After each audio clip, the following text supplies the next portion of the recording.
এ কেমন ভালোবাসা! অসুস্থ স্বামীকে ফেলে চলে গেলেন স্ত্রী। নিজ পায়ে দাঁড়ানোর ক্ষমতা হারানোর সাথে সাথেই হাতটি ছেড়ে চলে গেল প্রাণপ্রিয় স্ত্রী। তাসের ঘরের মতো ভেঙে যায় নূর মোহাম্মদের সুখের সংসার। আমার ওয়াইফও ছিল, আমার সুন্দর একটা সংসার ছিল, আমার হাসি খুশি, আমার 2টা মেয়ে ছিল, আমার সুন্দর একটা হাসি খুশি সংসার ছিল। 2016 সালে দুর্ঘটনায় শিকার হয়ে হারান জীবনসঙ্গীর সঙ্গ। শারীরিক অসুস্থতার কারণে নেই স্বাভাবিক কাজ করার সক্ষমতা। তাই সন্তানদের নিয়ে অন্যত্র ঘর বাঁধেন নূর মোহাম্মদের প্রাণপ্রিয় স্ত্রী। আজকে আমি বিপদে পড়ছি যে ও আমাকে বেলাতে চলে গেছে, অন্য লোকের সাথে সংসার করতেছে। আজকে আমি বিপদে পড়াতে আমার কেউ নাই। কান্নাজড়িত কণ্ঠে প্রকাশ করেন মনের সব কষ্ট। আমি 2016-তে অ্যাক্সিডেন্ট হয়েছিলাম, 3 বছরের মতো আমার কাছে ছিল।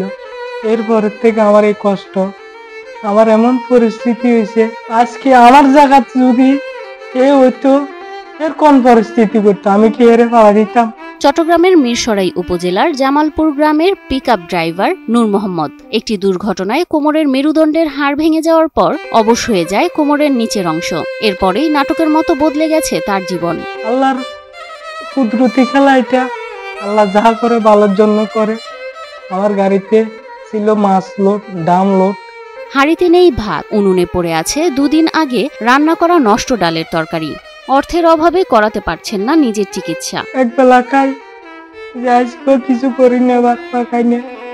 আমি এমন অবস্থায় আছি, আমি চিকিৎসাটা করতে পারি না। ঘর থেকে বের হওয়ার জন্য অন্যের সাহায্য লাগে নূরের। এত সবকিছুর পরেও মাঝে মাঝে নামাজ পড়তে মসজিদে যান নূর মোহাম্মদ। তবে অসুস্থতার জন্য মসজিদের বারান্দাতেই হুইল চেয়ারে বসে পড়তে হয় নামাজ। উনি আলহামদুলিল্লাহ নামাজি মানুষ, উনি খুব কষ্ট করে নামাজ পড়তে যায়, ঘর মসজিদে ঢুকতে পারে না। আমার মা আছে বয়স্ক, আমার মা আমাকে দেখতে পারে না, রাখতে পারে না। আমার মাটা থাকতো তো, আমার মা তো বয়স্ক, ওনার বয়স হয়েছে, আমাকে কি দেখবে?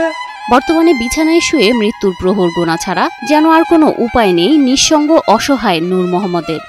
আমার কাছে একটা লোক নাই যে আমাকে 1 গ্লাস পানি এনে দিব, 1 বোতল পানি এনে দিব।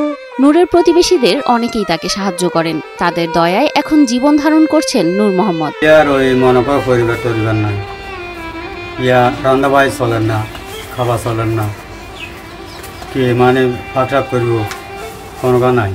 সঠিক চিকিৎসা করতে না পারায় দিন দিন নূর মোহাম্মদ হারাচ্ছেন শারীরিক শক্তি। আরো কঠিন হয়ে উঠছে জীবন। সঠিক চিকিৎসা পেলে হয়তো চিরতরে পঙ্গুত্ব থেকে বাঁচতে পারেন নূর মোহাম্মদ। তাই বিত্তবানদের কাছে সাহায্যের আবেদন করেন নূর মোহাম্মদ। দেশের বাইরে প্রবাসী ভাইরা যারা দেখেন, প্রশাসনের লোক যারাই দেখেন, আমাকে একটু সাহায্য করিয়েন। আমি আপনাদের কাছে বাঁচতে চাই, আমি বাঁচার জন্য আপনাদের কাছে 2 হাত তুলে ভিক্ষা করতেছি, আপনারা আমাকে একটু বাঁচান।